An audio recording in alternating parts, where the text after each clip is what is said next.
Hola amigos, en esta nueva etapa del programa de mi canal Medicina Biológica Regenerativa de Seños, vamos a empezar a tratar de lo que se refiere con las terapias regenerativas, básicamente las terapias con el plasma rico en plaquetas y las terapias con células madres. El plasma rico en plaquetas es un derivado autólogo de la sangre, es decir, obtenido de la misma sangre del paciente, tomando una muestra de sangre por punción venosa en el brazo, que posteriormente se va a centrifugar para separar los distintos componentes de la sangre. Estos son glóbulos rojos, los blancos, las plaquetas y el plasma. La porción superior del centrifugado, que será separado para el tratamiento, posee el plasma rico en plaquetas. El plasma rico en plaquetas es rico en péptidos. Los péptidos son cadenas cortas de aminoácidos, de 2 a 50 aminoácidos. También contiene diversas proteínas. Las proteínas son sustancias que están formadas por varias cadenas de aminoácidos. Por ejemplo, las hormonas, las enzimas, los anticuerpos son todas proteínas. Las proteínas de interés que poseen el plasma rico en plaquetas son las proteínas de señalización intracelular, que poseen la capacidad de procesar la información tanto en el interior como en el exterior de las células, para producir una acción que, en el caso de las proteínas denominadas citoquinas, van a modular la inmunidad y por lo tanto la inflamación. Estas sustancias en conjunto intervienen en la regeneración de los tejidos dañados y han demostrado también efectos antiinflamatorios. La convergencia de los avances tecnológicos y de investigación médica han dado un gran crecimiento al uso de la medicina regenerativa en el mundo entero, basado principalmente en conocimientos sobre las citoquinas y sobre las células para una práctica médica efectiva y segura, y tomando en consideración la notable capacidad que tiene el organismo de autocuración. Las modalidades de la medicina regenerativa van a permitir un descenso en el uso de fármacos y de muchas intervenciones quirúrgicas, ambas muchas veces con efectos potenciales negativos y con ciertos riesgos y secuelas que pueden llegar a ser considerables. Los tejidos, cuando son dañados, tienen diferentes fases tratando de recuperarse, o sea, tratando de regenerarse y de llegar a la curación. Ahora veamos lo que ocurre cuando se produce entonces una lesión de tejido, una lesión tisular. Es decir, un tejido en el organismo va a desarrollar básicamente 3 fases para intentar una curación. La primera fase se denomina inflamatoria y es en la cual intervienen productos de la sangre en el foco de la lesión para eliminar las células dañadas. Una etapa siguiente, proliferativa, donde las células se van a reproducir y proliferar para reemplazar el tejido dañado, que puede dejar un tejido cicatrizal, o sea, una cicatriz que muchas veces es transitoria. Finalmente, la fase madurativa o de remodelación, en la que las células se organizan, maduran y dan forma recuperando las propiedades normales del tejido, que si no es adecuada va a quedar un tejido cicatrizal. Esta respuesta curativa natural, cuando no fue suficiente, puede ser potenciada por las terapias que estamos citando en este momento, como el plasma rico en plaquetas y las células madres, de las cuales vamos a hablar en este programa. La terapia con el plasma rico en plaquetas va a tener como objetivo crear un medio favorable para atraer células madres con el fin de modular la interacción de las citoquinas y de los factores de crecimiento para estimular la respuesta curativa natural del tejido dañado. Las plaquetas son unas pequeñas células que se forman en la médula ósea. La médula ósea está ubicada dentro de los huesos y es la que va a formar todas las células sanguíneas. Las plaquetas luego van a ser liberadas, al igual que el resto de las células sanguíneas, a la circulación para que efectúe sus funciones de hemostasia, es decir, intervenir en la coagulación de la sangre, y de curación tisular, para lo cual nos interesa en este momento. Para ello, las plaquetas contienen más de 30 sustancias bioactivas que son liberadas de sus gránulos alfa. Estos factores intervienen en la regulación de la inflamación, con efectos como la síntesis de nuevas proteínas, como el colágeno, de la matriz extracelular. Recordemos las importantes funciones de la matriz extracelular que hemos desarrollado en presentaciones anteriores, donde también les enseñé la acción que ejerce sobre ella tanto los productos homeopáticos y la terapia neural. También se describen efectos beneficiosos sobre la migración celular y la angiogénesis o neovascularización, es decir, la fabricación de vasos sanguíneos nuevos, y la remodelación tisular para finalmente lograr la regeneración del tejido. El plasma rico en plaquetas va a estimular la producción del colágeno, la elastina, el tejido epidérmico de la piel. El plasma rico en plaquetas tiene muchísimas aplicaciones a nivel clínico, en diferentes especialidades, como por ejemplo a nivel de traumatología se ha utilizado mucho para lesiones del manguito de los rotadores, para las lesiones del tendón de Aquiles y rotuliano, la reconstrucción o la reparación del ligamento cruzado anterior, para reforzar el tratamiento quirúrgico en el caso de las rupturas meniscales, la reparación del cartílago en las artrosis de rodilla, de cadera,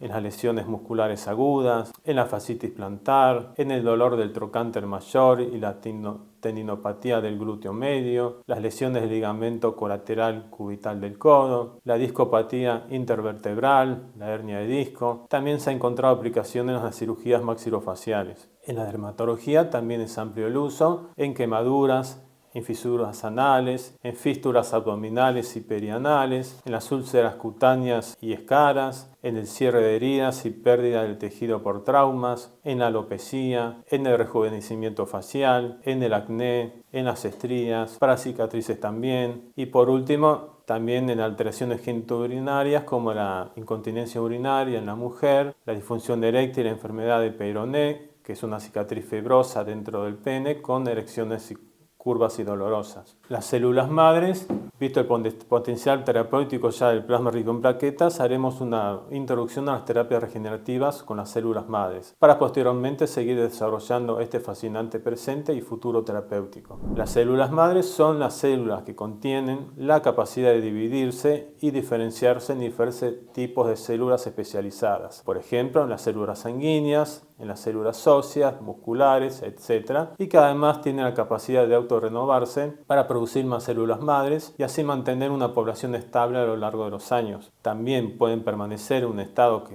denominamos científicamente quiescente, es decir, cierto tiempo sin dividirse hasta que son activadas cuando se necesita que proliferen. Además de formar los diferentes tejidos del organismo, actúan en la regeneración o reparación de los mismos, cuando sufren un daño o en procesos continuos fisiológicos normales de la renovación celular. Cuando se dividen, el término se denomina división asimétrica. Esta división va a dar lugar a dos células hijas, una de las cuales va a tener las mismas características y propiedades que la madre original. Esto se hace para un fenómeno de autorrenovación, para que no se pierdan las células madres. Y la otra adquiere la capacidad de diferenciarse en alguna línea celular. Por ejemplo, algunas se van a diferenciar, se van a ir transformando en células musculares, otras en células hepáticas, intestinales, etc.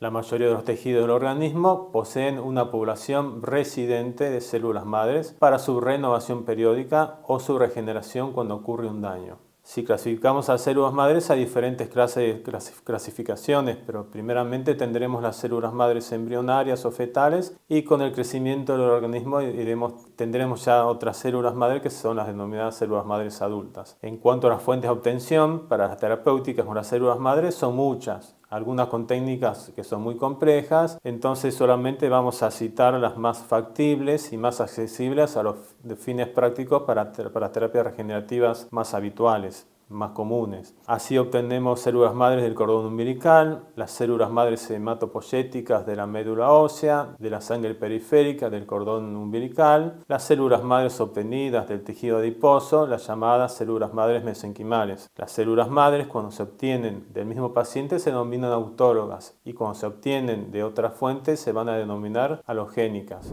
Entendido que son las células madres, vamos a pasar a explicar las aplicaciones clínicas de las células madres. En los últimos años se ha vislumbrado un gran crecimiento en la investigación y aplicación de la medicina regenerativa, que ha dado lugar a una nueva era de la medicina con los avances en los campos de la biología molecular, la ingeniería genética y terapia génica, las biotecnologías y la ingeniería de tejidos. En cuanto a las células madres, se están produciendo avances muy importantes desde hace muchísimos años en sus aplicaciones y estudios de evidencia científica en diferentes especialidades médicas. Hay básicamente tres estrategias en la investigación de tratamientos que restauren partes del organismo adulto: la administración de las células madres, la inducción de sustancias con capacidad regenerativa y el implante de órganos y tejidos obtenidos in vitro, es decir, en laboratorio. Estos procederes pueden incluir el uso de moléculas, la terapia génica, el trasplante de células madres, la ingeniería de tejidos y la terapia celular de avanzada como la reprogramación celular. Nosotros vamos a centrar en lo que significa toda la administración de las células madres a modo de trasplante. Todo esto necesita y permite el uso de grupos cooperativos que aceleren y desarrollen este tipo de medicina, tanto en los aspectos de producción e investigación, como también en las aplicaciones en diversas enfermedades. Los mecanismos de acción de las células madres para llevar a cabo estas funciones, una vez que son trasplantadas, pueden desarrollar la regeneración de los tejidos por varios mecanismos. Mecanismos de transdiferenciación, esto significa que pueden cambiar su destino y dar lugar a células maduras de otros tejidos diferentes e integrarse con las células residentes en un determinado tejido. Los mecanismos de fusión celular, por el cual se produce la fusión de las células madres implantadas con las del tejido en el cual se van a asentar. La liberación de factores por las células madres que intervienen en la protección celular, en la proliferación celular, en la diferenciación y migración celular, así como también la inhibición de la muerte celular, el incremento de la vascularización y la disminución de la inflamación y mejoría del metabolismo local. Las aplicaciones de la célula madre, en cuanto a las mismas, ya hemos adelantado que hay muchísimos ensayos, grupos de estudio y muchas enfermedades tratadas en diferentes especialidades, con la neovascularización o formación de nuevos vasos sanguíneos en enfermedades isquémicas en las cuales la obstrucción vascular disminuye considerablemente la oxigenación de los tejidos, tan indispensable para la supervivencia de los mismos. Puede haber beneficios en los casos de isquemia crónica de miembros inferiores, dados por la arteriosclerosis, la claudicación intermitente invalidante, el dolor isquémico, las lesiones con úlceras y gangrena, en la tromboangeitis obliterante, que es una obstrucción de los vasos sanguíneos de origen inflamatorio, en el tan frecuente pie diabético por la combinación de insuficiencia vascular y de neuropatía periférica, con riesgos altos de formación de úlceras, de gangrena y de amputación. El síndrome postflebítico luego de un cuadro de trombosis venosa de los miembros inferiores. También el linfedema luego de unas linfangitis a repeticiones y de inflamación en el sistema linfático en los miembros inferiores, o del conocido linfedema del brazo luego del tratamiento del cáncer de mama con disección de los ganglios linfáticos de las axilas. En ortopedia y traumatología lo podemos utilizar en fracturas óseas que son complejas, en la degeneración articular comúnmente conocida con los términos de osteoartrosis, osteoartritis o simplemente artrosis, en la osteonecrosis de la cadera, en la degeneración de los discos intervertebrales, hernias discales que pueden dar dolores de columna, radiculopatías, miopatías y también en lesiones musculares y tendinosas.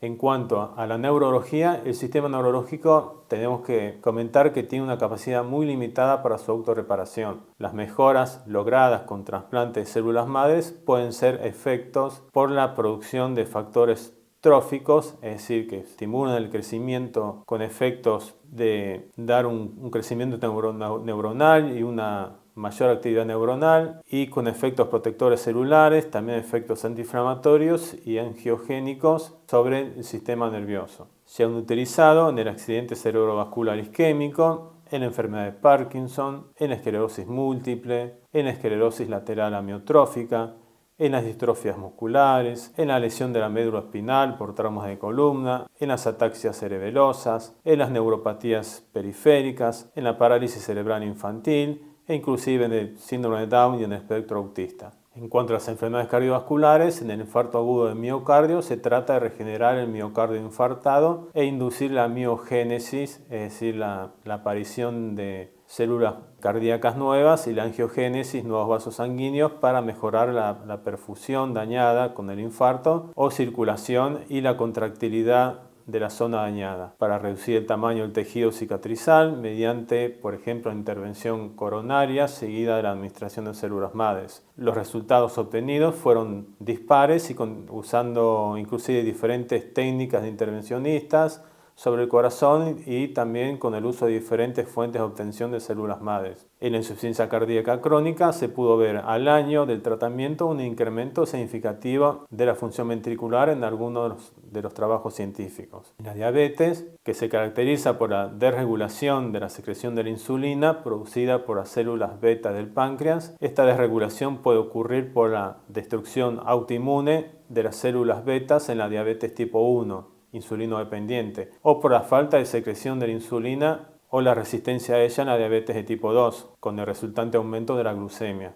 En la diabetes tipo 1 se ha ensayado implantes de islotes pancreáticos provenientes de cadáveres e inmunosupresión. Con las células madres, en cambio, se podría inducir una inmunotolerancia por sus propiedades inmunomoduladoras e hipoinmunogénicas que podrían inhibir la reacción autoinmune que se desarrolla en el diabetes tipo 1 sin la necesidad de medicación inmunosupresora. En los pacientes con diabetes de tipo 2 se pudo ver después de un tiempo la disminución de los requerimientos de hipoglucemiantes y de insulina con mejorías en los niveles de glucemia, posiblemente debido a la mejoría en la neovascularización pancreática con la recuperación de las células beta que no estén totalmente dañadas. También podemos citar en los trastornos gastrointestinales y hepáticos el uso de las células madres, en la regeneración esofágica, en la úlcera gástrica, en la enfermedad de Crohn, en la colitis ulcerosa, en la enfermedad celíaca, en la insuficiencia hepática aguda, en la insuficiencia hepática por las hepatitis B y C crónicas, en la resección hepática parcial, en la cirrosis hepática. En cuanto a las enfermedades pulmonares, en la fibrosis pulmonar, en el EPOC, enfermedad pulmonar obstructiva crónica, en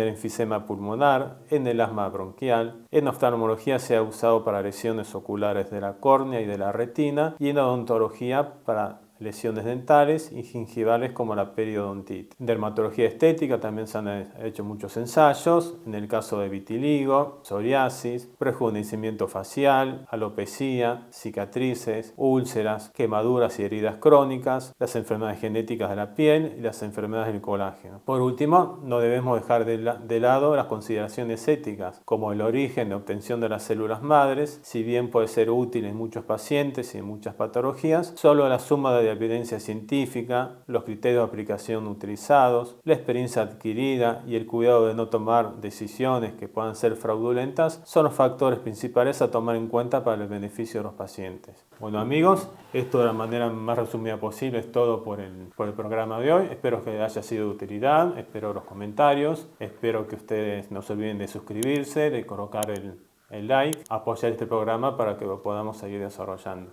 Muchas gracias.